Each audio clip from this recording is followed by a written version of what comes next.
So what I understood I was to be covering today was to help you think about how to assess your initiative around character education in your respective schools.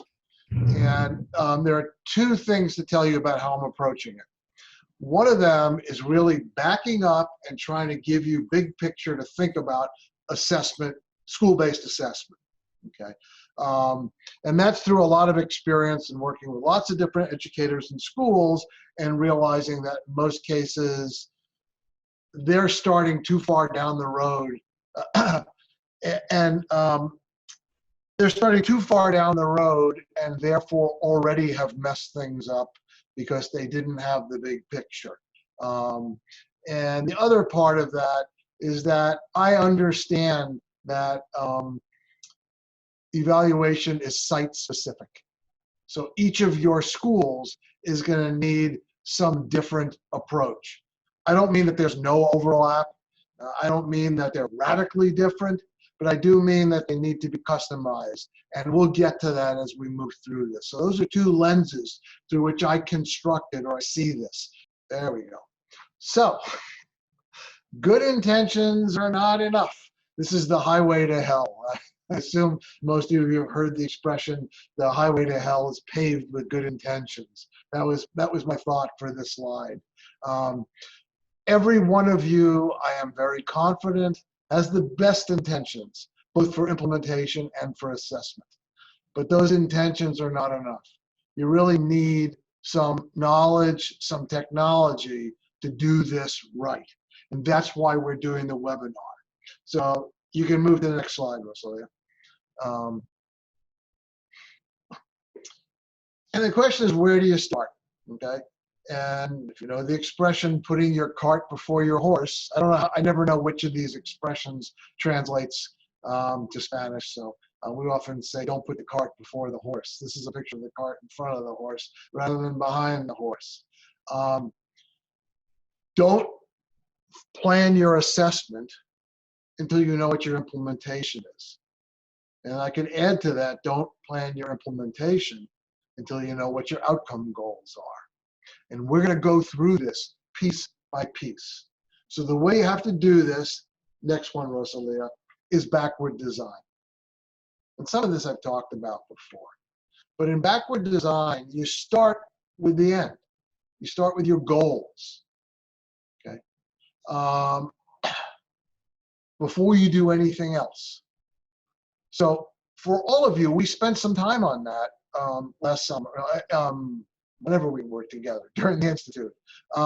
And we had you thinking about what is it that you really want to change in kids. But we didn't spend a lot of time on that. We talked more about methods, PRIMED, the philosophy of PRIMED, the design principles and methods and so on.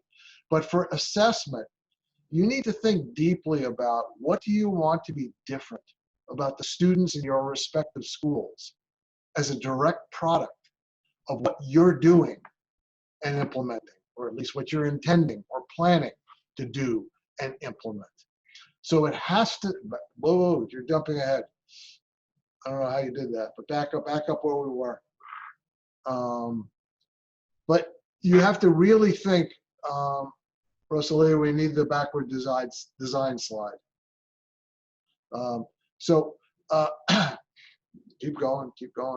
Okay, there, stop.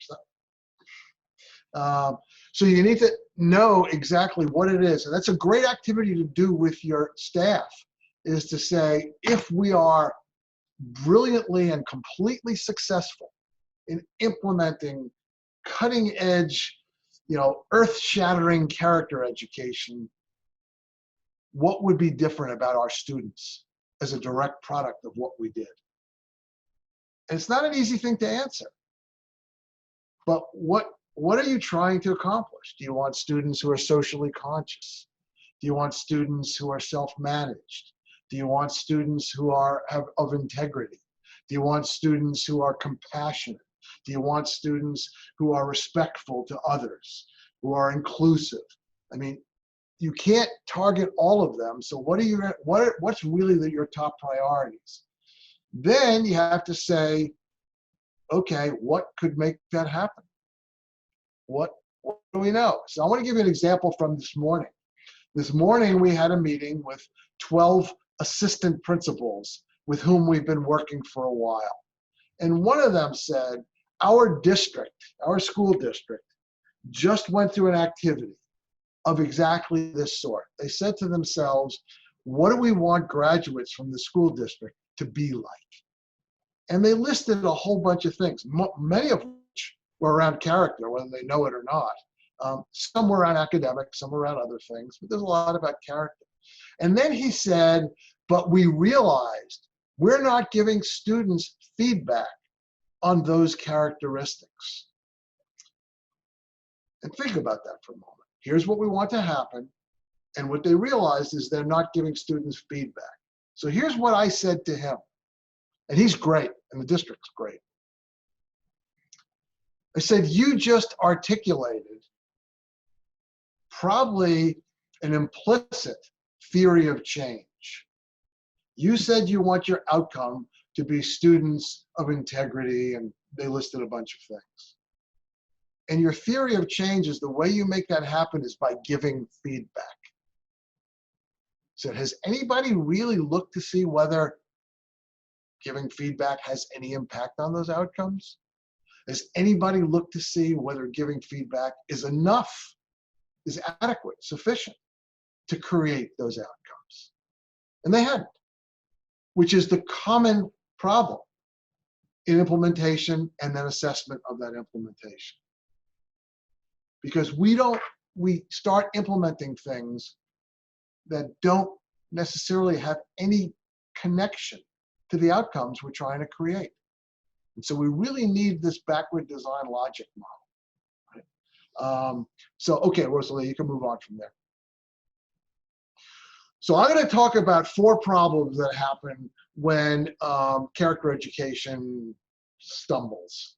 Okay, all of them are in some way connected to the implementation assessment quandary, the problem.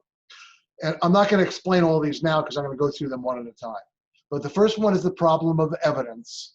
What counts as adequate evidence that what you're implementing is effective? Okay, and particularly effective for what your goals are. Second one is the problem of technology transfer. Do you even know what research shows is effective? Researchers are out there doing all this work, all this research on effective practice, and oftentimes educators are not aware of it. The third one is the problem of fidelity, is once you say what you're going to implement, is it really being implemented? You can't assume that. In most cases, it's not, or it's being implemented ineffectively, incompletely, in contradictory ways, and so on. So again, we're going to come back to it. And the last one is the problem, that's the problem of fidelity. The last one is the problem of alignment. This is what I was alluding to. What's the logical relationship between your implementation strategies and your outcomes? So we're going to go through these one at a time. I'm mostly going to land on the last one because it's the one that's most relevant, but I want to at least go through the other 4. Okay, the problem of evidence. Where can you look to find reliable information about what works? What do we actually know about what works? Next slide. Okay, so I had fun making this one. This is my journal, and those are the 7 dwarfs off to go mining. And what you have to do is mine the scientific literature. Well, we've done a lot of that for you. You could go directly to the Journal of Character Ed, and you could read the original research and find some things that are of relevance to you. Or you could let the 7 dwarfs do the work for you. They'll go off to the mine, they'll mine the stuff and come back. That's what PRIMED is. That's what PRIMED is. Next slide. PRIMED is years and years of me and Mindy and others looking at all the research and finding out what works and trying to distill it down to manageable design principles. I'm not saying you have to do PRIMED, it's the only place. But the reason that co-school landed on this, and others have landed on this, is because it's done this work of trying to figure out for you, what does research tell us is effective practice? Okay, next one. Again, I'm going through the first three quickly, and then I'll spend a little time on the fourth one, a little more time, and then we're going to open it up for lots of questions. The problem of technology transfer, the word "of" disappeared apparently. Problem of technology, okay. I don't know if you know of the DARE program in Colombia. It's probably just you do know, all right, some people are nodding. The DARE program is one that was very, very prevalent in America. I don't know how prevalent it is now, but it's an intriguing case study. DARE was a program specifically for preventing drug use. And it was done and delivered by local police officers. So in a local police station, some officer would volunteer or be selected or appointed to be the DARE officer, and they would get training on how to go into schools and deliver lessons about drug use and the dangers of drug use and so on. And they would come in with bumper stickers with DARE on it and t-shirts with DARE on it, and for the teachers, coffee mugs with DARE on it, and they'd come in and they'd try to be friends with the kids, and they'd come into classrooms and they'd deliver these lessons. And it was done very, very widely because, one, it was free. It was paid for by, I guess, federal grants or something like that. And two, because it built positive police-student relations and school police relations, which was really good. And research was done on this, lots of research. And the research showed that basically DARE had no impact on drug use, utterly ineffective as a drug prevention program. And to make it worse, for certain specific populations, a lot like the populations in your schools, by the way, it increased drug use. Schools like yours that brought in the DARE officer found the students used more drugs than schools like yours that did not bring in the DARE officer. And as this research started getting compiled, the seven dwarfs went off to mine it all, and people started, not me, others, people started compiling reviews of the research and reporting that it's an ineffective, potentially dangerous program for drug use. And yet educators and parents defended it, refused to get rid of it, because they loved the idea of a police officer coming into the school and talking to kids about drug use. It was really nice. It made people feel good, but it did not achieve the goal of the implementation. That's the message. Okay? The message is you gotta pay attention to what actually is effective. What are your criteria for what to select? And I know a lot of you have tried lots of different things that are relevant to character education and are still trying lots of different things. I'm asking you to think about applying this litmus test to say which of the things we're doing have evidence, good evidence of effectiveness, and effectiveness for what? Because we have goals. Is effective for our goals. So this is an important process to do in your school. Okay, next slide. I think I told you this joke when I was there. I did tell you the joke about the guy who lost his keys under the street light, didn't I? Did I tell that joke? I didn't? Okay, it's a great joke. All right. But the reason for the joke is because there's a real point to it. So there's this man walking down the street at night. It's dark. And he sees at the end of the street on the corner, there's another man on his hands and his knees looking through the grass. And so he goes up to this man on the grass and he said, "Did you lose something?" And the man says, "Yes, I lost my keys. I can't go home because I can't find my car keys." And the man who was walking down the street feels bad for him and says, "Let me help you." And he gets down on the ground too. Well, it's not a very big area of grass, and they look for a while, and it becomes clear there are no keys in the grass here. So the helper says, "Are you sure that you lost your keys here?" And the man says, no, I lost them about half a block back that way. And the helper says, well, then why are we looking for your keys here? And the man who lost his keys says, the light is brighter here. Okay? It's a great lesson. What we often do in education is we go where the lights are brighter, not where the keys are. We need to go where the keys are. What are the keys to achieving your outcome goals? Okay, next one.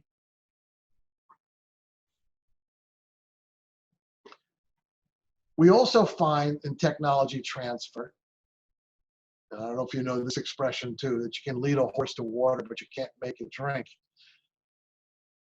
Oftentimes we show educators the research and they don't drink it. You pull them to the research and they don't drink it. A lot of that falls on people, the fault is mine. And by me, I mean social scientists, researchers, that we're not very good at communicating this stuff. We're not very good at taking the perspective of educators to help them see what we're talking about, the value of it, and so on. So I'm not putting all the blame on educators. I think a lot of the fault lies at the foot of the researchers, the scholars, the scientists, who are not very good at communicating this. Nonetheless, the impact is the same. There's research out there that says what works, primed, what doesn't work, dare, and we need to be able to use that to guide our choices and implementation. All right. So next slide. And these are some technology transfer strategies. We need to simplify the information, avoid all our technobabble, all our jargon that people don't understand. We need to disseminate the findings more widely. Publishing it in my journal doesn't have a wide readership. A lot of people will never see it. We need to find better ways to get it out there. We need some good professional development so people know how to understand research, how to apply research. We need models, people who are valued by the educators, who are modeling how to do the transfer of what's known about effectiveness to implementation in schools. And we need to work as partners, which is part of what we're trying to do right now, is be partners. And I'm going to try to offer you ways to partner more when we're done with the PowerPoint. So let's go to the third problem, the problem of fidelity. Are you implementing it fully? Are you implementing it well? I'll explain why there are pills on the bottom of this in a moment. This is not another drug research thing. We need to invest in the professional development so people have the competency to implement. You all know the typical pattern of bringing in the latest flavor of the day implementation strategy with great enthusiasm and fervor, but not providing adequate and ongoing professional development so the educators actually are equipped to effectively implement. That happens all the time. Professional development is usually done poorly and ineffectively. What you're getting through co-school is good professional development. We spent a whole week together. There's all sorts of ongoing follow-up work. You're doing it with teams. Those are all best practices of professional development. Oftentimes, we don't do enough of that. We have to evaluate implementation. I'm going to say a lot more about that in a moment. And we have to feed the results back to the implementers to improve practice. So we have to do formative evaluation. We have to look at how it's going and then change in midstream, alter, make modifications for things that are not working. And we have to do that very collaboratively. The reason I have the pills on the bottom is the metaphor I like to use is a prescription. So you have the beginnings of some symptoms. You have a fever. You have a rash, you have some other symptoms, and you go to your doctor. And your doctor says you need to take a full course of antibiotics for this. It's important. It's a bacterial infection, you need antibiotics. I'm going to write a prescription for you for antibiotics, and I want to give you instructions on how to take these antibiotics. You take 1 pill a day for 10 days. You take it with food in the morning, and you don't stop until you've completed the entire course of 10 days of medication, even if your symptoms go away. And so you start taking the prescription. And we know, for instance, that for a fever, it takes about 2 days for the antibiotics to reduce your fever. And for other symptoms, it might happen sooner or later. But usually before 10 days is up. So a lot of people will say, I feel great. Fever's gone, rash is gone, whatever I've got is gone. These upset my stomach. I'm going to stop taking the antibiotics. And then 2 or 3 days later, your symptoms come back. And some people conclude this antibiotic doesn't work. Doesn't work because the symptoms came back. No, actually what happened is your implementation didn't have fidelity. And that's why it didn't work. If you had taken the pills as prescribed every day for 10 days, it would have been gone for good. But you took it for 3 or 4 days and it came back. What do we do often with educational implementation? We're given, say we buy a curriculum and it's got 25 lessons. They are to be given once a week for an hour. And there are assignments that students need to do to follow up on each lesson. So we train our teachers, they all know how to do this. And some of them do it exactly like that. And others skip lessons, or they do them in a half hour and skip parts of the lessons, or they don't give the follow-up assignments, and they don't get effects. Well, they don't get effects. The reason they didn't get effects is not because the program doesn't work, it's because they didn't implement it with fidelity.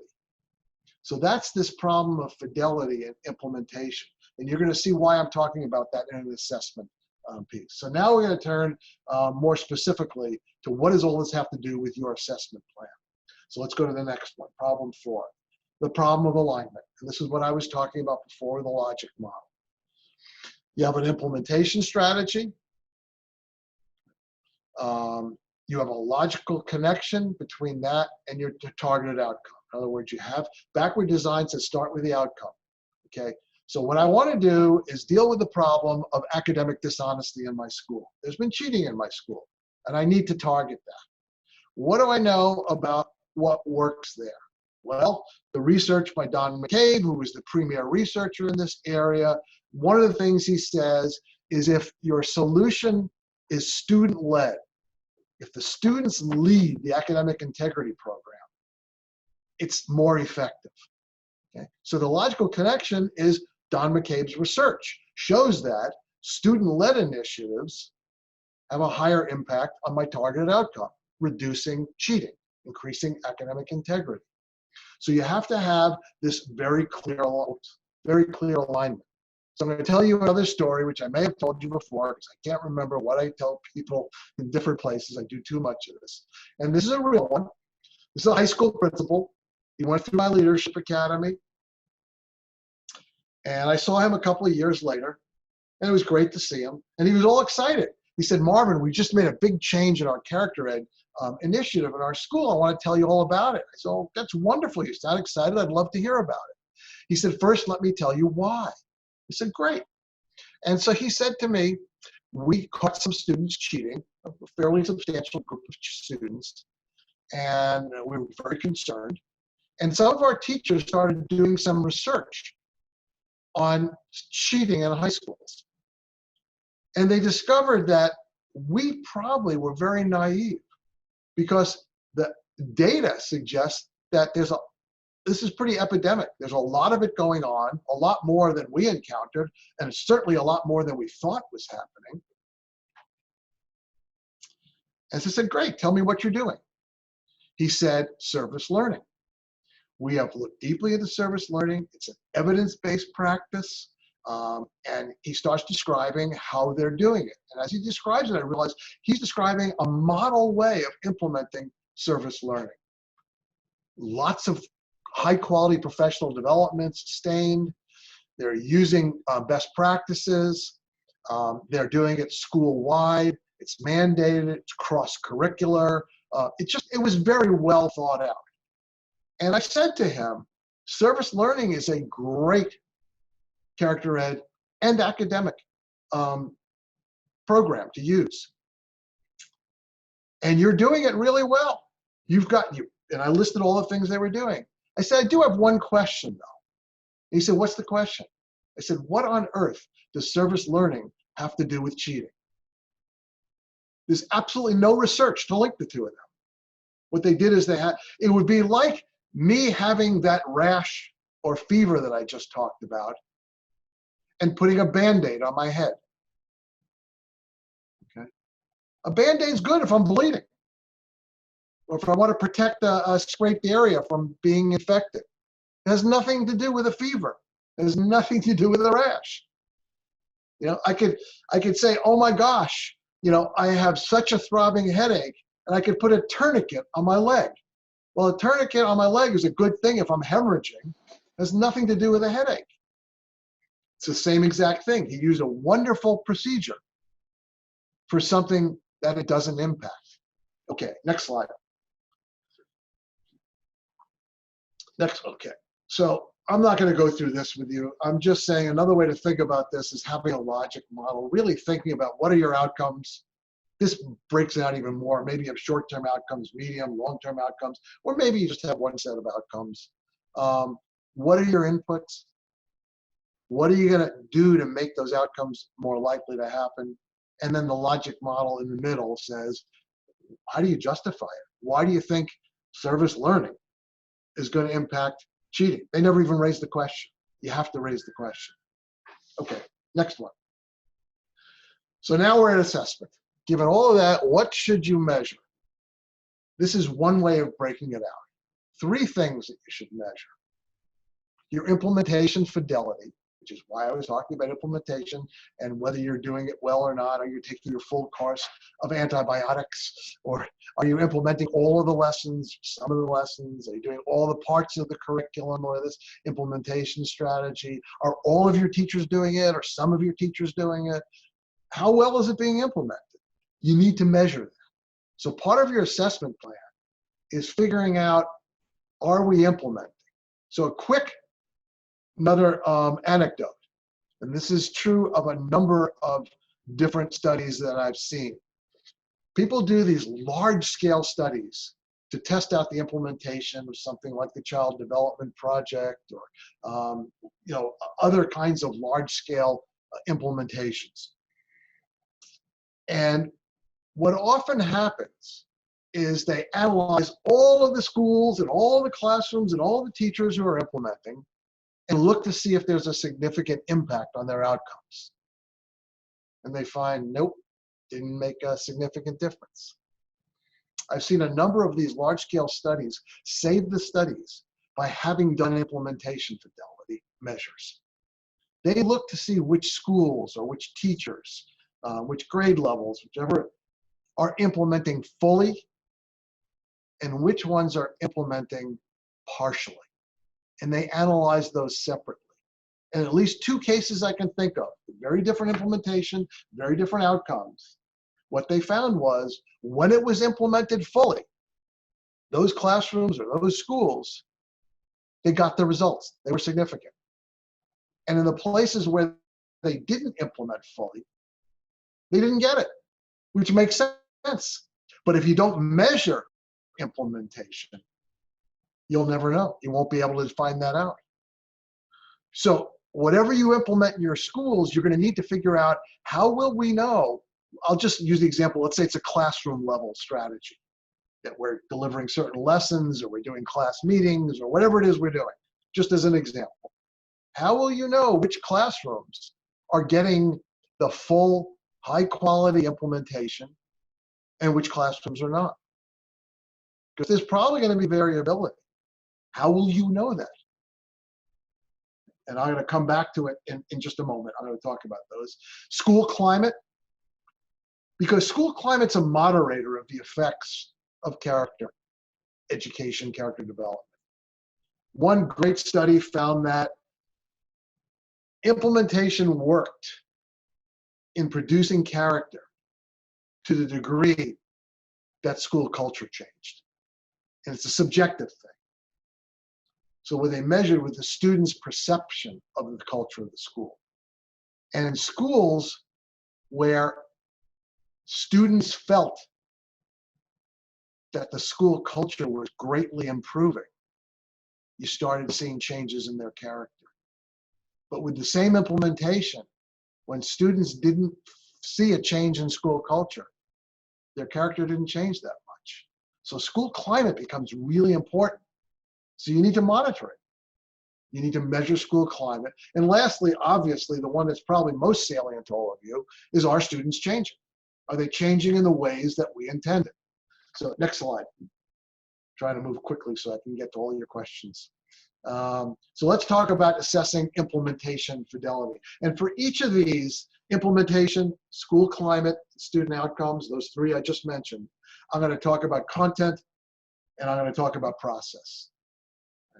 And you'll see what I mean as I go through it. And that's going to take us to the end of what I want to tell you. And then I'll give you lots of time to ask questions and push back or whatever you want to do. Okay. So for implementation, remember the question here is, are we implementing with quality and completely? So for the content, you want to know, do they do it?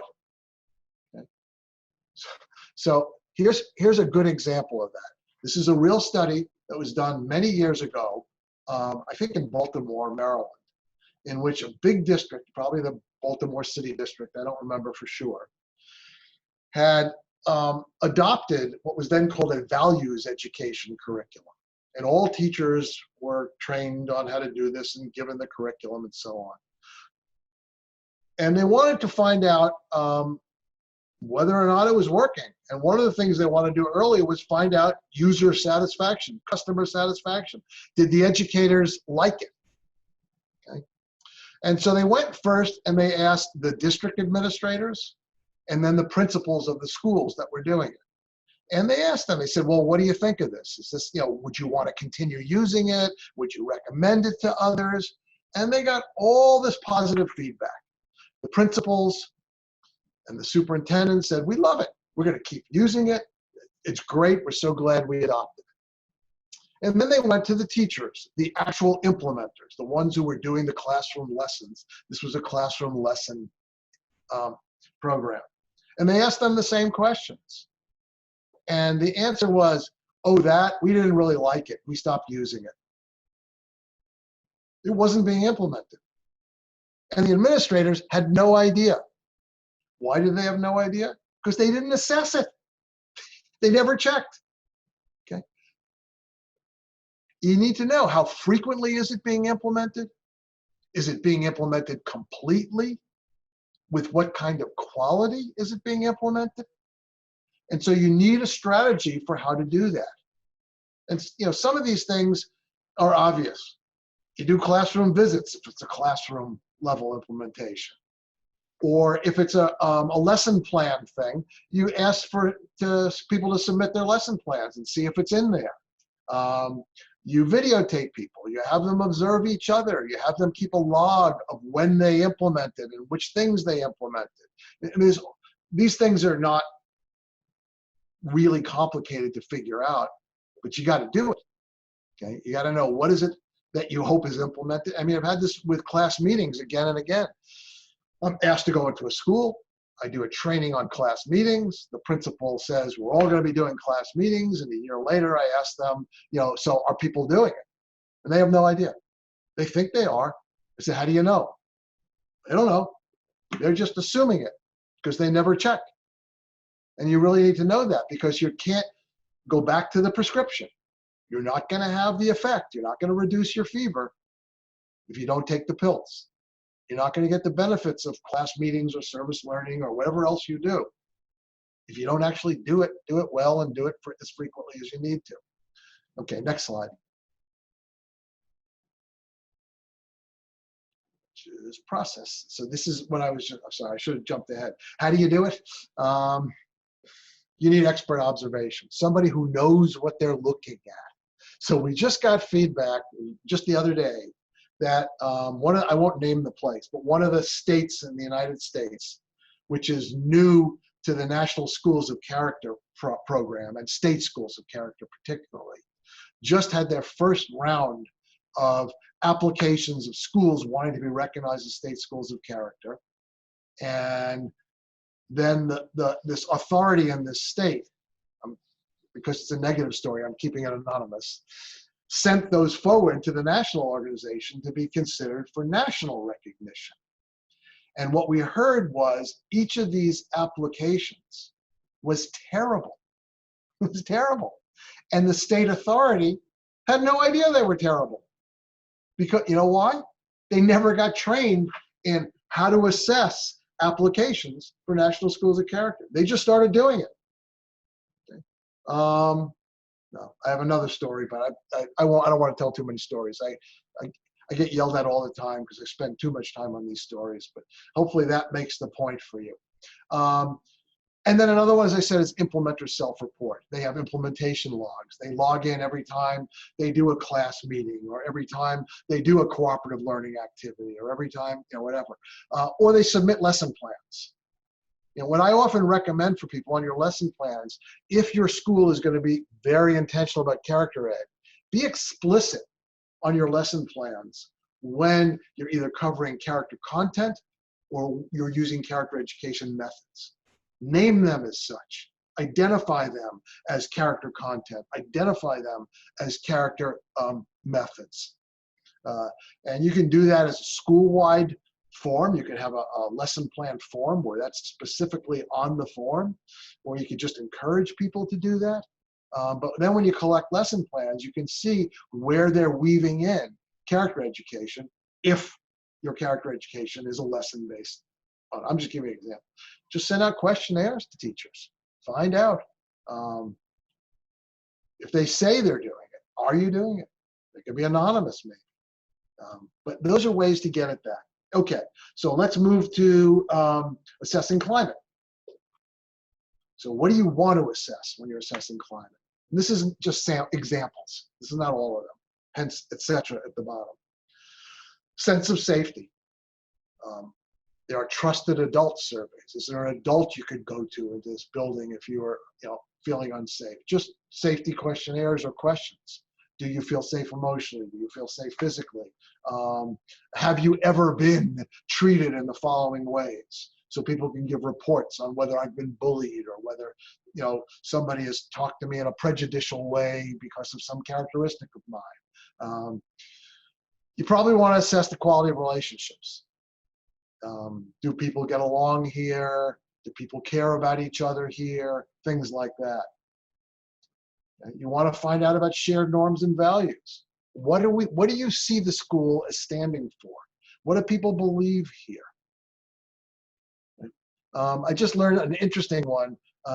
Notre Dame University, very famous university, has a mascot, which is a little leprechaun with his fists up like this. And their nickname is they're the Fighting Irish of Notre Dame. Goes way back because they're originally an Irish Catholic university, and that was their identity, is that we're Irish. And so they have a little leprechaun who's in a fighting mode, and we are the Fighting Irish. Well, some people nowadays have said, we should rethink that. Saying that the central image for the university is somebody who wants to punch you, and fighting may not be the best, image for our university. So somebody, I don't know who, came up with a very clever campaign. And the campaign internally at Notre Dame is, what would you fight for? And the idea is, what values matter to you? Okay. So they're trying to build this sense of shared norms and values around, we fight for what's right, and have people do that. What are people's expectations and aspirations? Trust surveys. Okay, who do you trust here? Is there a level of trust? We talked when we did the Institute about the research from Anthony Breich on relational trust amongst adults in schools, and how important measuring adult culture and adult relationships and adult trust is, because that is a key that opens the door to school climate, academic outcomes, effective character education. You could assess sense of autonomy. Does your voice matter here? Do you feel empowered here? Do you feel like you can have influence here? Do you feel like you matter here? All of these things are the content you might want to get at. Next slide. How do you do it? There are so many measures of school climate, and you guys are using some of them already. We can recommend more. We have a couple that we came up with, which are free for you to use if you want to use those. I don't get anything if you use them. They're free. You just take them. But there are plenty of others. So I don't know that you have to reinvent the wheel here, but there's nothing wrong at the school level with making up your own questionnaire, asking the specific things that you want to ask about your school climate. You can do 360-degree assessments, ask all different stakeholders. Very often what people do when they create these school climate measures is they have one for students, one for staff, one for parents, and they all assess the school climate. What the opportunity that opens is a wonderful one, because they rarely agree. And when they rarely agree, you then can do a reveal difference procedure, and you can collect all the data in your school. Here's what the kids say about the climate. Here's what the staff says about the climate. Here's what the parents say about the climate. Bring staff, kids, and parents together. Maybe even put them in groups, 2 kids, 2 parents, 2 staff, or something like that, and say, what do you see here? I mean, boy, where are the places we agree in some places, but what happens when we don't agree? Remember what we did at the very end of the Institute. We had you go through your 11 principles surveys that you filled out individually and say, where did we disagree? And had great conversations about when people in your school rated the same school and different perceptions of the school. So that's a nice benefit of the 360-degree assessment. And then get expert observers, get people walking into your school. We're working with a very challenged school of poverty, urban, poor kids. It's a school that we haven't worked with before. We have an assistant principal that we're working with directly. I'm starting to learn from him that there's some very good stuff happening there. And what I hadn't realized is somebody who I had trained years ago as a principal had been moved to this building, and she's the principal there. And she and this assistant principal have been making a big difference there. And then recently, Amy Johnston went to the school for a visit and came out and said, Marvin, the climate there is amazing. And given the kind of backgrounds the kids come from, the district that the school's in, the resources that are so limited in the school, it's all that more impressive. Amy's the expert observer who went in there. For national schools of character, state schools of character, used to be always, but now it's sometimes, expert observers go in to assess the school. So that's another way to do it, is if somebody is an outside observer, come in and assess it. Okay, we're getting near the end. Next slide. Student outcomes.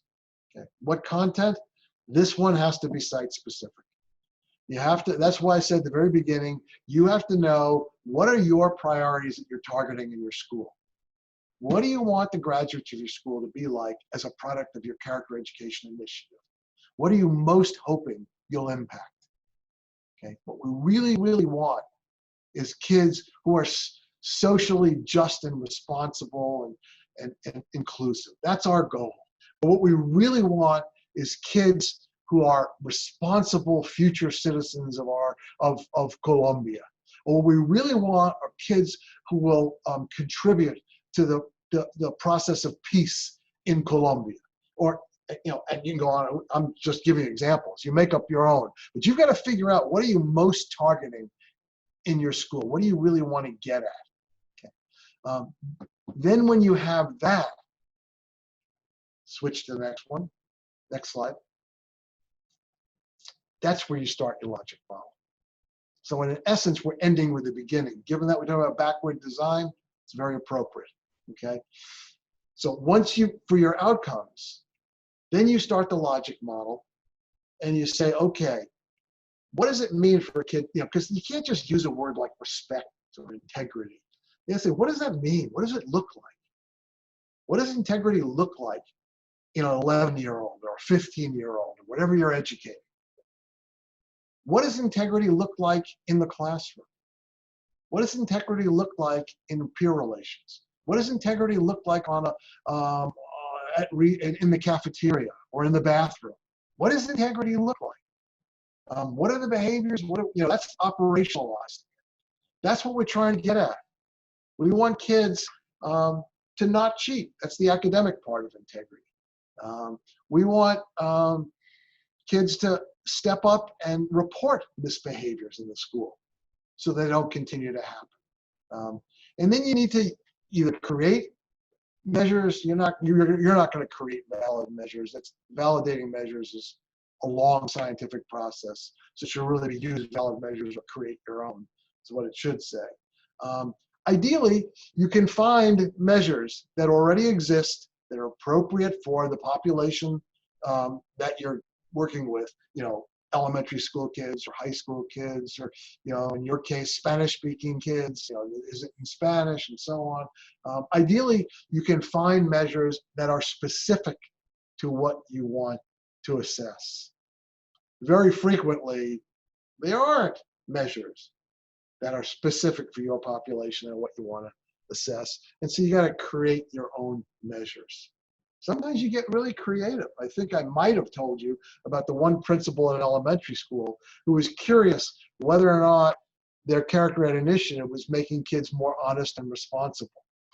So what he would do is periodically, before kids arrived, he'd drop some trash at strategic places in the school, and he'd drop some coins at a few places in the school. And then he'd just sort of watch and see whether or not kids picked up the trash and threw it in the garbage, whether kids picked up the coins and turned them into the office, or did they pocket them, or they ignore them. And that was one man's creative way to measure this stuff. So you can be really creative, or you can simply use some kind of self-report questionnaires. You just need a way to figure out this specifically. So this is the last thing I'm going to say, and then we're going to open it up for questions.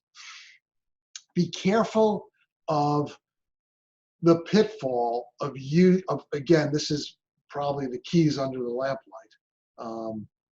of just using measures that you have already at your fingertips.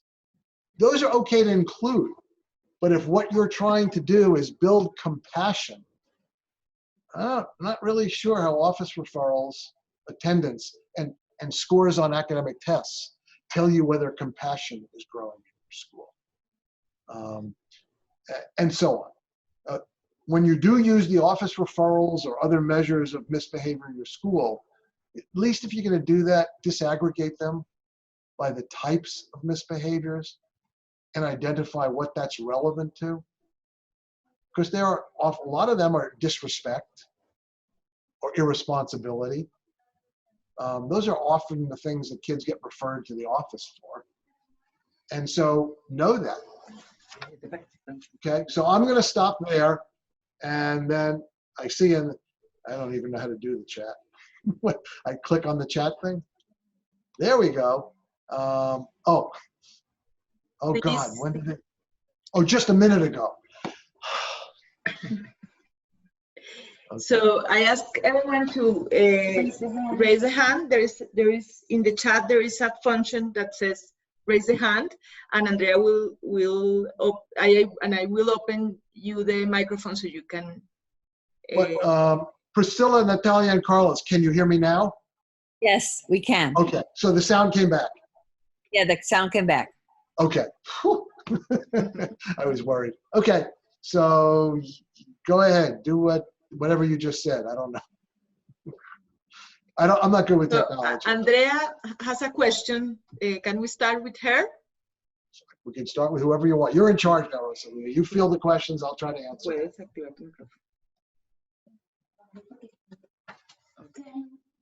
you there? I'm here with Rosalia. Can you hear me? Yes. Yes. Okay. So my question is about the implementation fidelity. And it's like how to ensure fidelity in implementation in highly changing environments. Because one thing In is what kind of environments? I couldn't hear you when you turned your in head. highly changing environments. Oh, okay. Because if you're in a research context, maybe you can have control of the variables, and you can, yeah, you have a better control of the variables. But if you are in a school and you have a plan for implementing different strategies for character education, but the real life is that there are lots of variables that you can't control. So those variables maybe make you go a little bit far from the fidelity in the implementation process. So Okay. so how can you ensure fidelity in implementation when we are in highly changing environments every day? Okay. And that is a different question than how to assess implementation. The fact that an environment might be changing mightily doesn't change how you assess it. It just changes what you might find out about implementation. So your question is really about how do you implement when you have an environment where there are countervailing forces, where there are things pushing you away from implementation. Yes. And we can go back to PRIMED and start with the P. We tend to do that which is the highest priority for us, what we most value. So one of the questions that comes up is, what is overriding this? What are the higher priorities that are getting, sometimes, not all the time, but sometimes that's what's happening, and usually the answer is pretty clear, it's academics, okay? So in each case, the answer will be different. If the problem is we are so pressured to do academics, to get higher academic outcome scores, that we don't implement fully the character education, then the issue is, why, how do we get people to understand that character education actually supports academics? That doing cooperative learning within your academic lessons makes kids learn more. Doing service learning as a way to deliver something helps kids learn more. Allowing kids to engage in peer tutoring helps kids learn more.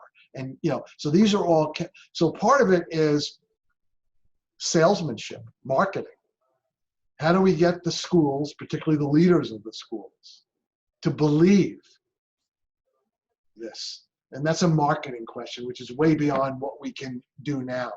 But really the big answer is you have to look at what are the things that are the impediments for each of those obstacles.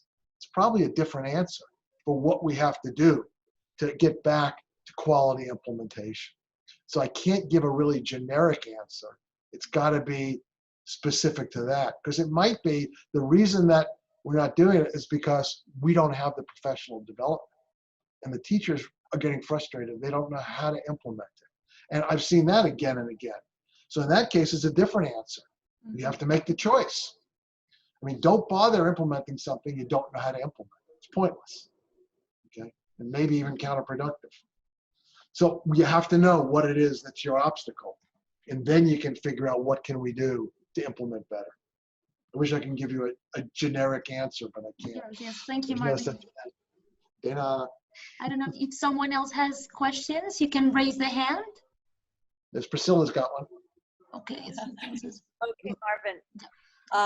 First of all, we were to choose two of the priorities from the PRIMED model, right? Two letters Right. to concentrate our efforts on. So at Altamira, we were dealing with an issue with culture and climate. We were implementing new strategies, academic strategies that had kids, parents, and teachers very stressed. We were moving into standard-based grading and formative and summative assessments. And even though we tried our best to teachers, they understood that the rigor that we were trying to instill in our school meant more work, more quizzes, more tests. So it was a horrible climate. Everybody was bad and very upset with the process. So we chose the relationships as one of our priorities and modeling. because we truly want our teachers to be the ones that model the character values we want to promote in our school. Based on relationships, which is the one that we moved more on, what we started to do was first we evaluated what wrong.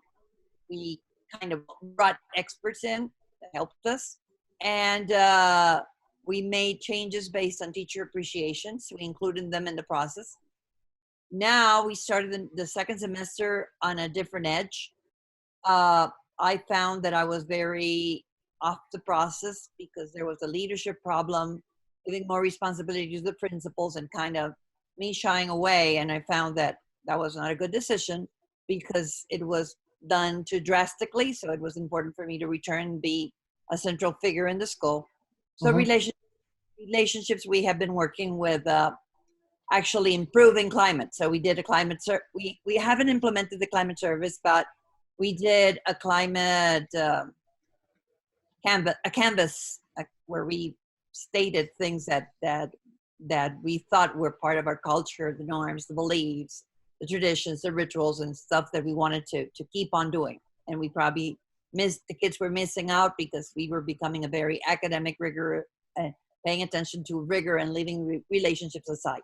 So we have implemented several actions, buddy programs, whole school assemblies. I'm bringing somebody in March that's going to come from the States to actually talk about culture and relationships, and to all the students. It's a product for the students, and I think that has helped. And so now I don't know where to move from there to actually, develop a complete action plan. Who's going to validate if my initiatives are correct? How am I going to assess them? And we are in that process. We're putting things to roll. We're kind of having a strategic plan that has to do with these 2 letters, actions that have to do with the 2 letters that we chose. And but I truly do not know how to assess if we're making progress or not. I thought I had selected a group of students from each class that I called the ambassadors, and I was planning on meeting with them again and asking them a series of climate-oriented questions to see how they felt, to see if things had improved. But I'm hearing a lot of things in there.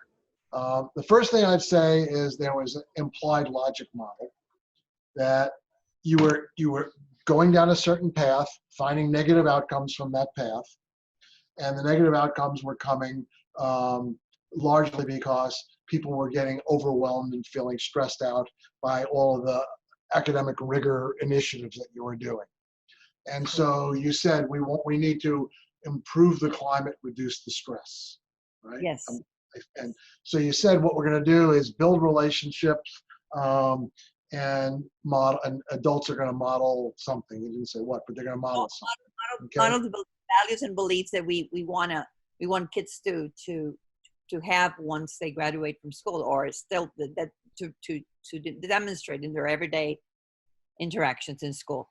Okay, so then the question, and this is the logic model question, is why would teachers modeling character outcomes reduce academic stress from having just this oppressive, overwhelming curriculum? In other words, what's the alignment between the outcome goal and it's a great implementation strategy, but it's kind of like I said to the principal, what does service learning have to do with cheating? Service learning is great, and so that's where you need, so I would go back and think about the logic model and say, what do we think modeling is likely to cause? But also we had a goal, which is reduce the stress from our prior strategy. What would actually do that? Because in some ways it sounds to me as if, and I don't know what you're doing, as if you have somebody is feeling physical pain, analogy to your stress, that's coming from some system thing, something's wrong in their body. And so they do something that will lower their cholesterol level, which is great. Lower your cholesterol level, it's a healthy thing. It's not going to change wherever the pain is coming from. So I'm doing a good thing for my health, but I'm not doing the thing that will achieve the initial goal, my presenting symptom. The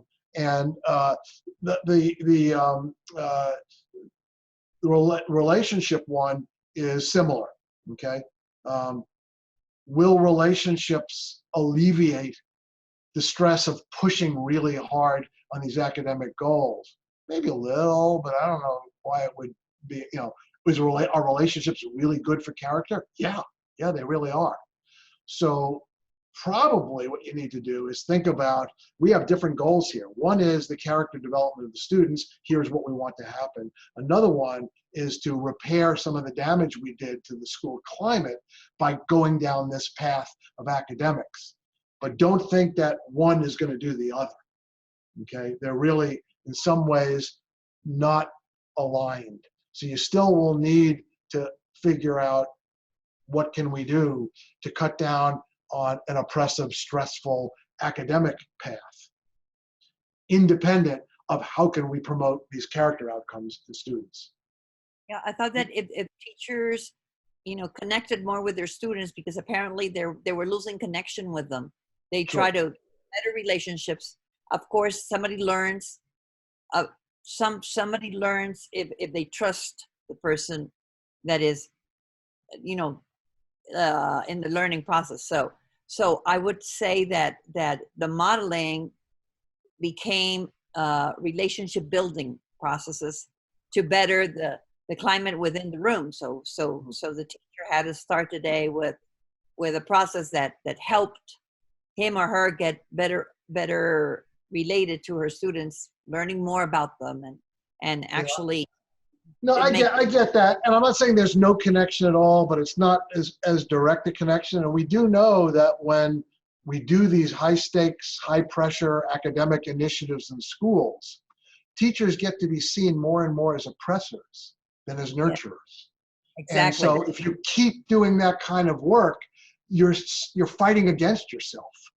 So you got to figure out a way to think about how can we also directly deal with the presenting problem, which is getting diminishing returns. But what I tell people is people think the only way to get to academic outcomes is to teach more and harder. It's not. I mean, building a certain kind of culture and relationships and so on, and using some of the pedagogies of character ed, like cooperative learning and service learning and student-empowered learning and project-based learning, those things will get you higher academic achievement without the high-pressure, oppressive approach. And that's a tougher one. We should go to another question. It's a good question. Thank you. Who's got another one? Working on the character education will get you better academic results. Not that it will get you academic results, because we know that, but it will get you better academic results than if you push harder and faster on academic rigor. Show me that one. I've never seen that study. Where are you? In your car? I didn't even know you were on the call. Yeah, I mean,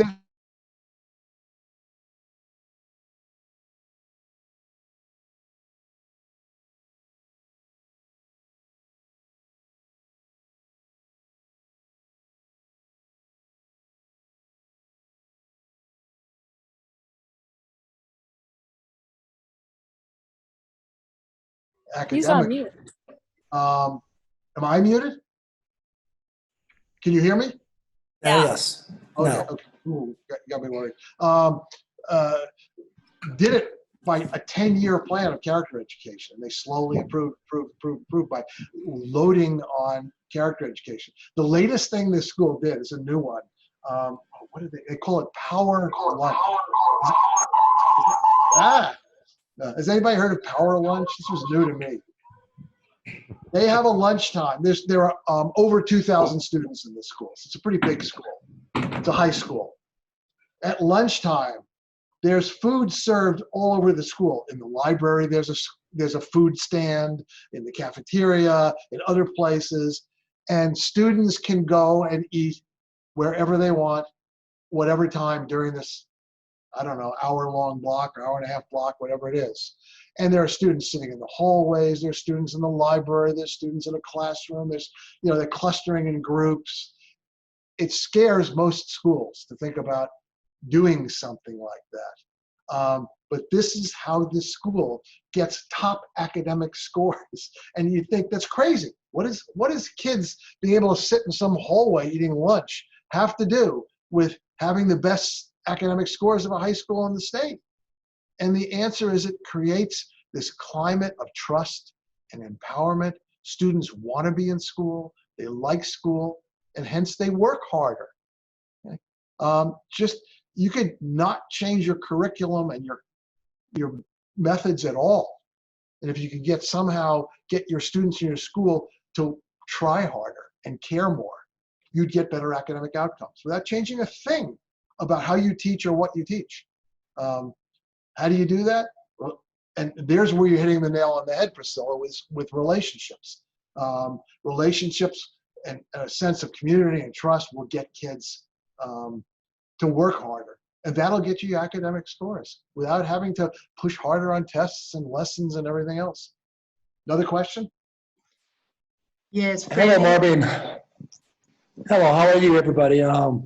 Marvin, I have a question. Talking about classroom visits. Since in my school, I'm the discipline coordinator, I've been trying to go to some classrooms and check on teachers to see how they are they're dealing with building character. But I don't know if, for example, in my case, as my position is a coordinator, discipline coordinator, that might bring lots of pressure on them.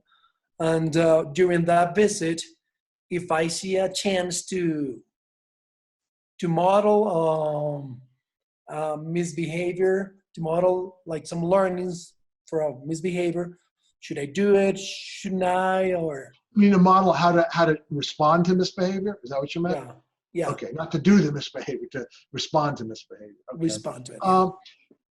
This is going to come back to the good point that Priscilla made about relationships.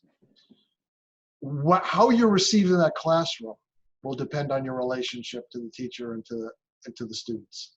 So the first thing you have to do in this regard, especially in being the dean of discipline, the evil guy who's in charge of meting out punishment in your torture chamber, is to build relationships with students. If the students believe you authentically have their best interests at heart, they'll be able to take your critical feedback, your consequences, and so on productively. If they think you're a jerk who hates kids, they're going to resist you, and they're going to do more.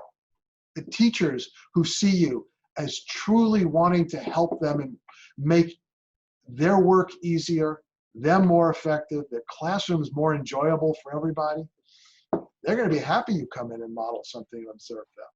The teachers who see you as the administrator who's coming to judge them and criticize them are not going to be so happy you come in there. So a big part of this is, who can you be in their eyes? How can you be the kind of person that they will welcome with open arms? And for a lot of folks who are put in your role, they end up creating a persona that's the ogre, the evil oppressor, the hangman, the executioner, the whatever, and that becomes so self-defeating. You can't win at that point. So you have to do your job.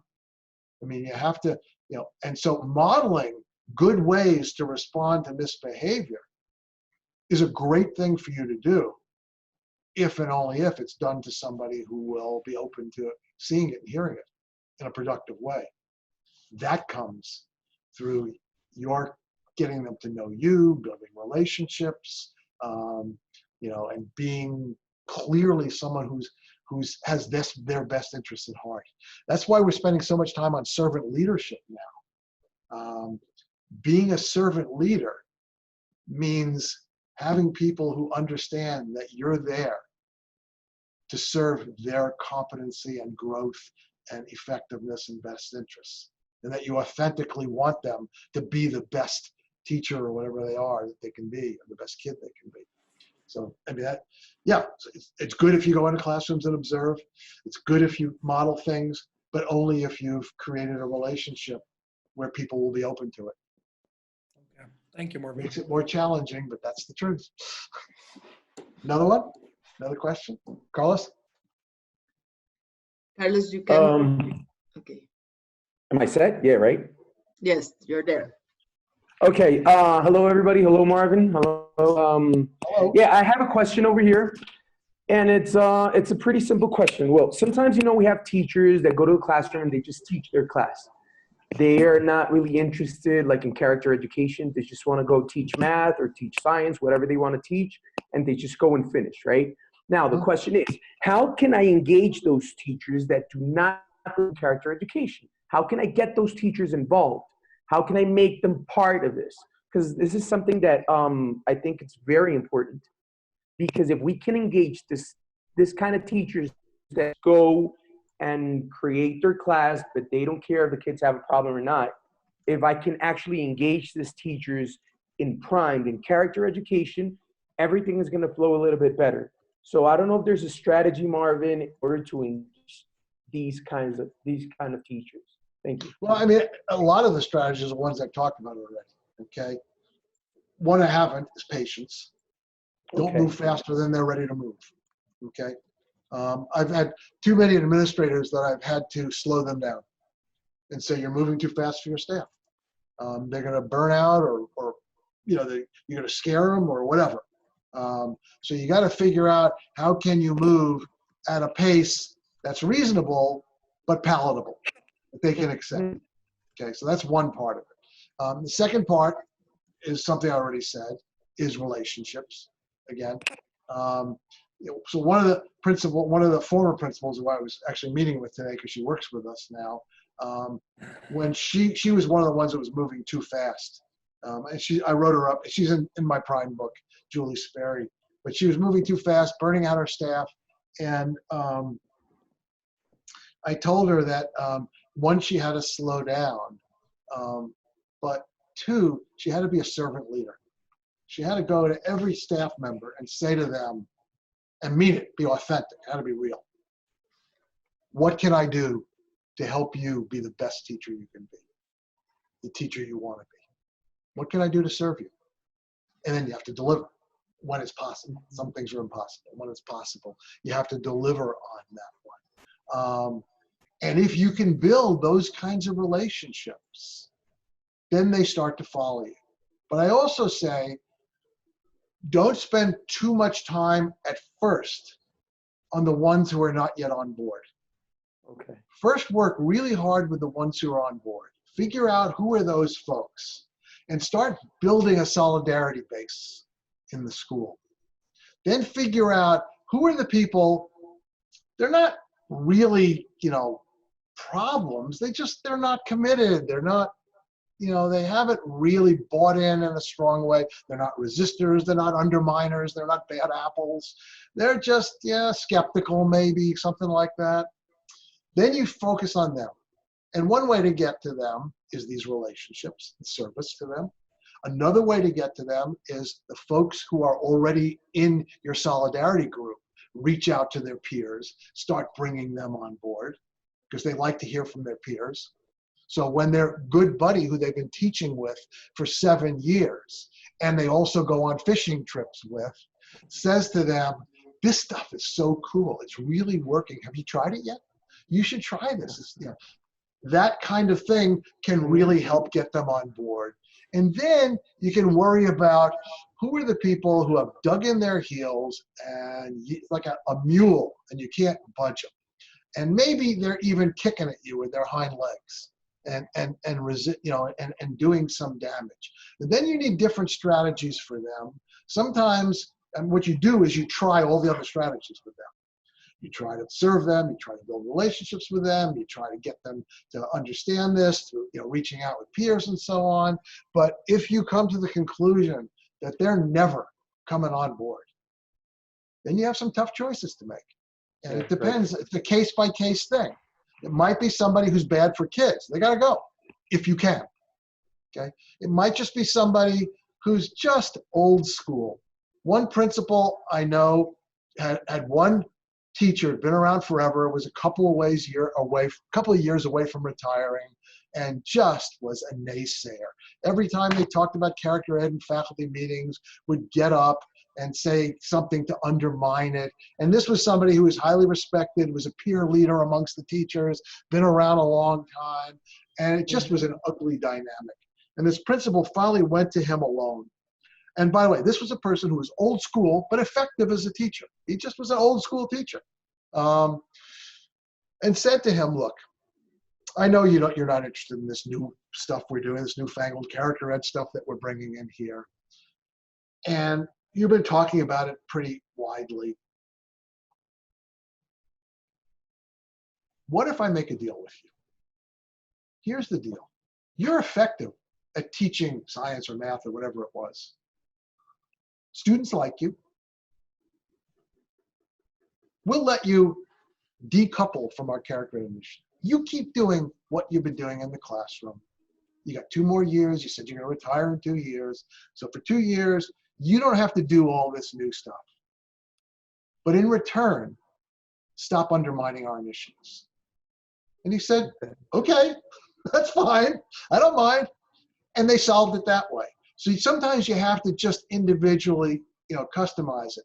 Avis Glaze, who's phenomenal, once said that if you scratch the surface of a cynic, you often find a frustrated idealist. Somebody who really had ideals and is burnt out and gotten jaded and frustrated over time. And sometimes you can take off the tarnish there and get back to polishing the idealist. Sometimes you can, so some of these people who look like burnout resistors have actually turned out to be the biggest advocates. If you build a relationship, you invite them in to be partners and join them, you serve them, and suddenly they become your biggest champions. So it varies widely. It's a customized thing. One to one, for each case, you got to figure out what is it that's needed here. Some cases it's, you got to go. You're not good for kids. And when it's done, a lot of principals tell me what they do is they say, I want people leaving this school thanking me, not angry at me. And so they do it in a way that says, you're not happy, are you? No. Let's talk about what could make you happier.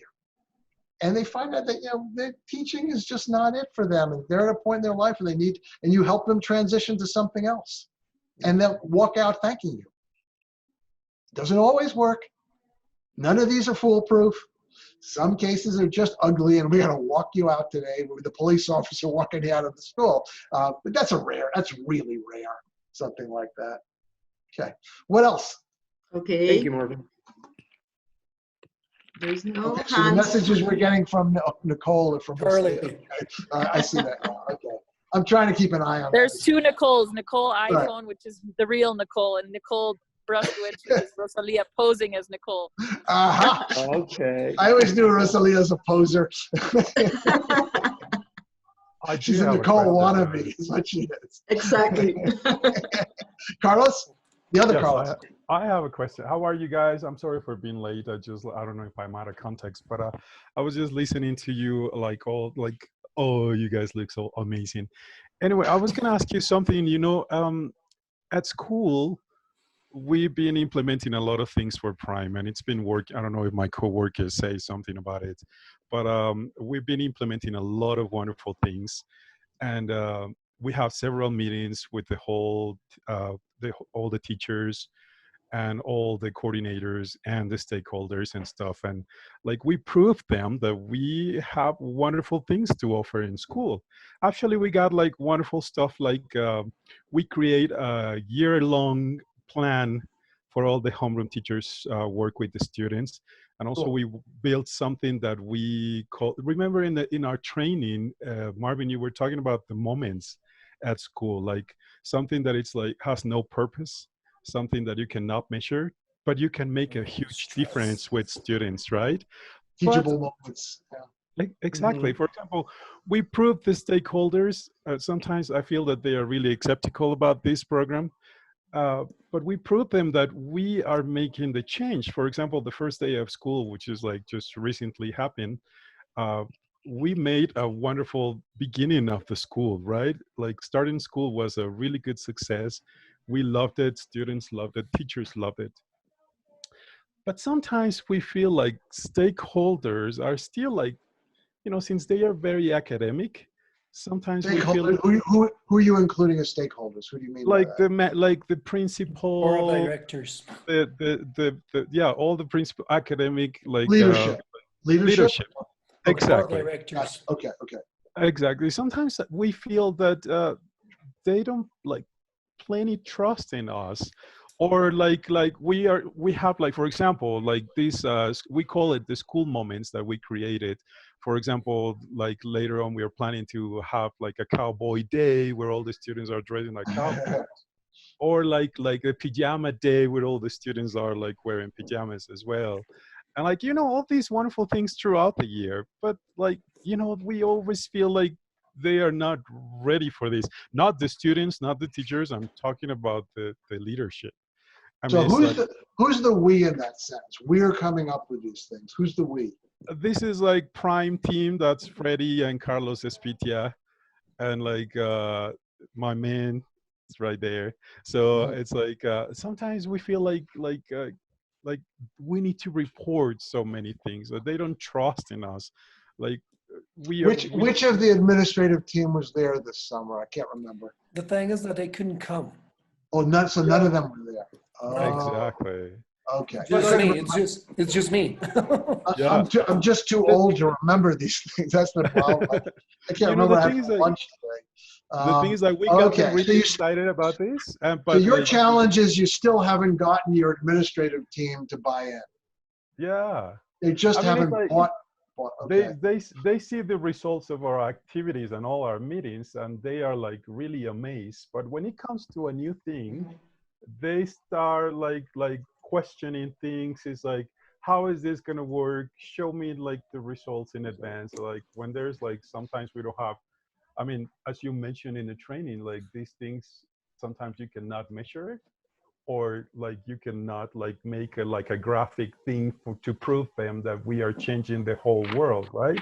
But somehow, like little by little, we notice that we are doing wonderful things, except for like dealing with the leadership that are like. I get it. So let me try to at least say something about this. This is, you know, obviously an awkward one because, you know, we're critiquing the leadership of your school. Remember what happened in Vegas stays in Vegas. Yeah, I know. Yes. Good point. Thank you for that one. I don't remember why they weren't there, but not being there often says a lot, you know, okay, to begin with. So that we're talking about the P, prioritization. That's what we're on right now, okay? And so for the team, you know, for you and, you know, Carlos and so on, it's a priority. You spent the time, you drank the Kool-Aid, you believe it, you're doing it, you're enthusiastic about it. It's a priority, right? But we still have the issue of that school-wide change is really hard to do without leadership buying into it as a priority. Right? One answer is something I mentioned this summer, the serenity prayer. You know, don't try to change the things you can't change, okay? And don't expect more than is reasonable. So you have to figure out what, in your context, what is really reasonable for your team to accomplish, given the nature of the leadership and the culture and the prioritization and so on in your school. And you have to be realistic about it. What you'll do is you'll burn yourself out if you try to do the impossible, right? So you have to do what is really possible. That's part one. Part two is how do you win over the administrative team so that more becomes possible? Well, you've been trying a number of things. It sounds like partly what they want is show me the evidence that it's working. Well, if they tell you you shouldn't do it, and you can't show the evidence it's going to work if they don't let you do it. But if they do it, try to figure out a way to get some data. So let's say you did, this initiative with the advisories and the lessons and so on. Get customer satisfaction surveys. Find out from the kids what they think of it. Find out from the teachers what they think of it. See if maybe perhaps during advisory, now that you're doing this work, there's less behavior problems in advisory than there used to be. I'm just making this up, but you get the idea of what I'm trying to do is say, can you find some evidence that there's a spy, by the way, over there. So young spy spying on a spy. Sorry. But see if you can find some. If there's evidence, see if you can come up with some evidence. Be creative about that. What can get a group of kids to go in and beg the administrators to let them keep doing this because this is so cool. You have to know your administrators and know what would count as evidence to them. I don't know them. Another one is you use Camilo or Priscilla or their peers in other schools who are advocates of this to talk to them about the cool stuff going on in their school and how good that is, okay? Because very often we like to hear from our peers. Yeah. We don't want to hear from the people underneath us. We often are skeptical of people who are above us, but somebody who's our peer, who says, been there, done it, it's great, you really ought to try it. Sometimes that'll work. So I'm just brainstorming some ideas for you. So one is be realistic about what you can accomplish given your context right now. Mm-hmm. And two is strategize, how do you improve that context, in this case, by getting your administrators to buy in. Hopefully that'll get you at least started. And see, Priscilla wants to come already. Yes, Priscilla's ready. Priscilla's on her way. Yeah, but don't you know how cold it is in Bogota? Why would you want to come there? Those are great ideas about bringing, because we got like wonderful comments from our teachers, great comments from our students, and like things are moving. I mean, we are showing that something different is happening in the school this year. We just want the leadership to understand this and give us like. So what I have in my mind is doing a survey of students and teachers, getting testimonials, putting together a PowerPoint, and having some students and teachers present that to the administrators. And we have a PowerPoint we want to show you about why we think this is so important. That's just the way my mind goes as an example of how you try to put together something that's a convincing case in response to the doubts of those leaders. So yeah, exactly. Have fun. Go for it. Thank you. We'll do our best. Okay. Another question? I think this is the last one because we are already at 6:50 and it's the 20 minutes you said you were going to take. Yeah, so, since we're hosting a neighborhood party at my house tonight, my wife's going to kill me if I walk in, but all the guests walk in. So, so is there another who wants another question? Who's the last one? We could be done. That's okay. What kind of food are you serving in your party? It's potluck, so I'm bringing shrimp. We're providing shrimp cocktail, and I don't know what everybody else is bringing. My wife knows, but I didn't pay attention. So everybody's bringing a dish. We're just hosting it, but we're not doing all the cooking. Okay. How fun, then. We live on a cul-de-sac with I think eight houses. So there's a block association. And we have very little to do, but every now and then we need to get together and just talk about, are we going to repave the road or something like, some nonsense like that. And so that's what the event is tonight. Send us a picture of the food.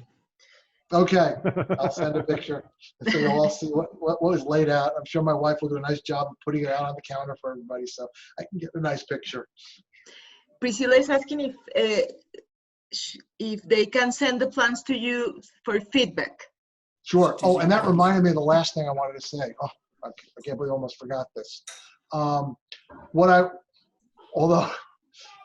you know, Rosalia, if we look closely at this discussion, there was very little about assessment. Mm-hmm. You know, so, I mean, if you listen to what people are asking about, they're struggling with implementation. Mm-hmm. That's really what it mostly is.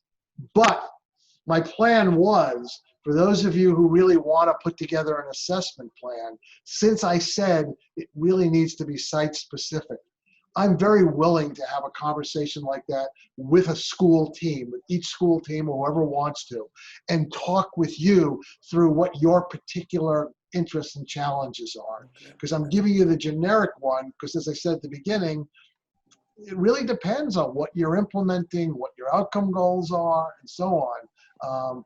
And so I'm willing to do that. It's good, Natalia, good. Yeah, I'm happy to do that. And so we can, you know, you can work through Rosalia, let her know, or Nicole, whatever her name is now. And talk to Rosalia and tell her if you have an interest in that, and she can work with me and try to arrange it for each, so it'll be separate for each of your schools. And I'm happy to do that for whoever wants that. But we can also follow up with your implementation. I am happy to do you know, a Zoom or Skype call with a school team. I mean, you asked your questions in the larger group here, but you know, Rosalia is doing a lot of that. So maybe Rosalia and I meet with some of you by Zoom, and then you get my input. I really want, as you can tell, I want you guys to succeed. And this is, you know, just to put it in context, you know, we're getting paid a certain amount. For me to offer more time doesn't, you know, I mean, it just means I'm working harder for the same thing. So I'm not doing this, you know, for any other reason than I really want you guys to succeed. It matters to us, and so we'll try to help you as we can. And with that, I think. Diana has another question about rubrics. How effective is to use rubrics to measure progress when it comes to character building? Depends on whether the rubric's for. If the rubric is for implementation, that's a great idea. You know, and I've seen rubrics like for class meetings. So I did so much work on class meetings in the past, I keep using that as an example, but it's just an example, where they talked about levels of implementation of class meetings. And then somebody in the school has to be trained in how to use the rubric and what it means and what to look for. So this could get technical, and hopefully there are Rosalia or others at co-school have some of the expertise to work with you individually on how to develop a rubric for the particular implementation strategy you want, and so on. So it could get a little work intensive to do this kind of work, but rubrics are a good thing. Or you can try to come up with your own rubrics. Schools often do that. Say, you know, we're going to do, we're integrating character ed into our literature lessons or language arts lessons or something like that. And so we're going to come up with a rubric for depth of integration into lesson plans. And we're going to code them. You could do, I mean, you could come up with stuff like that. I'm not really a star at rubrics. It's not something I spend a lot of time on, but, you know, I at least know of them and know of their value. You know, samples, I'd have to see if I could dig up the class meeting rubric. I don't know if I've got that. I can cast about and see if I can find some. As I say, I'm not someone who does a lot of work with rubrics, so I don't have a lot. But I know, you know, if somebody sends me an email to remind me to do it, I can ask people who might have some samples and get them to you. That would be great.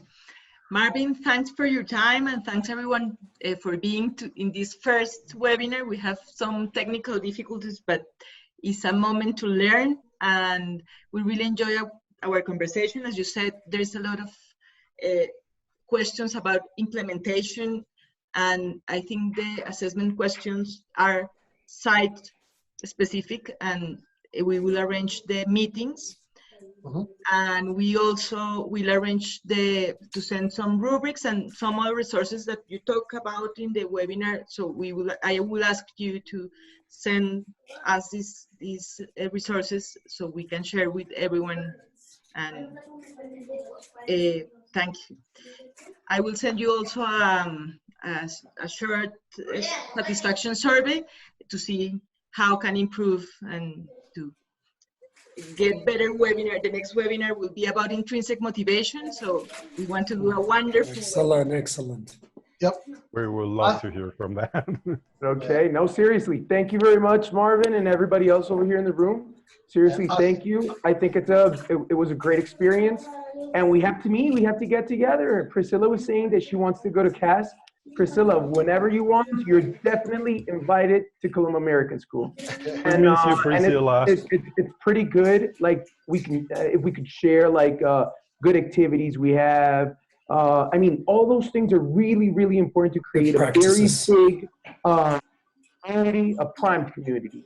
So, so we're here. Anything you guys need, seriously, we're here. Tomorrow we'll have a meeting with Rosalia at our school, and we're going to talk a little bit about them. So thank you very much, Marvin, and everybody else. Thanks a lot. Hasta luego. Hasta luego, Marvin. Thank you. Thank you very much. Have fun at your party. Marvin. Bye, everybody. See you Bye, guys. Priscilla. Nice Bye. to see you. Bye-bye. Bye-bye. Bye-bye. Great to see you.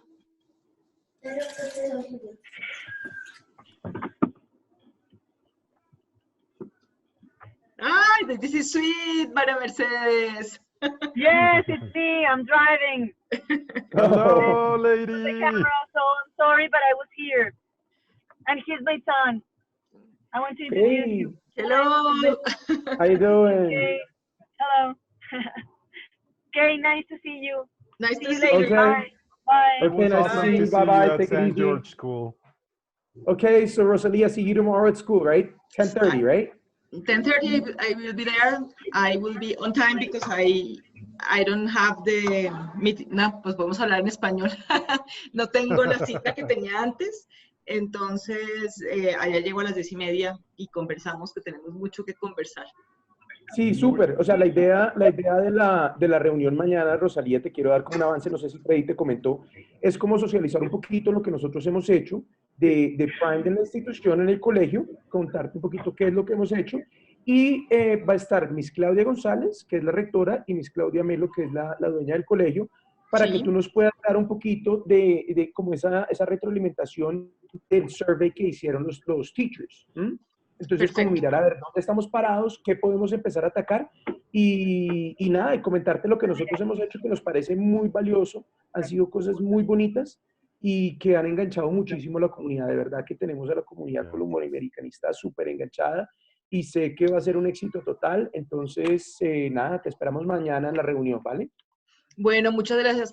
Me gusta el orden de comenzar con el plan y que me muestren lo que han ejecutado, porque en la pregunta que hacía Carlos, pues si comienzan con el plan y revisamos lo que dicen los profesores, podemos hacer un match y decir, miren, esto que dicen los profesores que hace falta, aquí ya se está haciendo. Y, o sea, digamos como que generamos una conversación interesante ahí.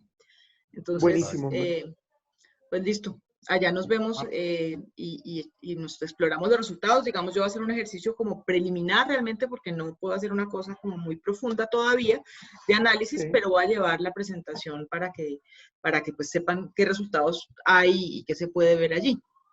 Porque Rosalía, tú sabes, nuestro colegio es súper tradicional y a ellos les gusta todo bajo resultados, que podamos medir y todo. Entonces, pues a ellos les gusta mucho eso. Estadísticas y gráficas y todo eso. Sí, de acuerdo. Entonces, pues nada, también la idea que tenemos que venderles a ellos y decirles es que esto es un proceso que toma pues mucho tiempo, ¿no? Que no es algo que va a salir de la noche a la mañana. Claro, y lo que tenemos es una línea de base y pues ustedes llevan trabajando 2 meses largos. Lo que hicieron en el principio fue un plan, comenzaron a ejecutarlo, pero pues uno no puede esperar resultados. O sea, uno no baja de peso en el primer día de la dieta. De acuerdo. Y lo mismo que decía Marvin, que hablaba, por ejemplo, él de como la parte de lo de la medicina que decía. Si tú te tomas la medicina 3 días, pero el doctor te la recetó por 1 mes, pues no puedes pretender que en 3 días ya te vas a recuperar. Exacto. Esto requiere tiempo. Everybody's looking. Otro hijo. Yo también tengo una hija aquí. Este es Thomas. Say hi, Thomas. It's Hi, Thomas. How are you?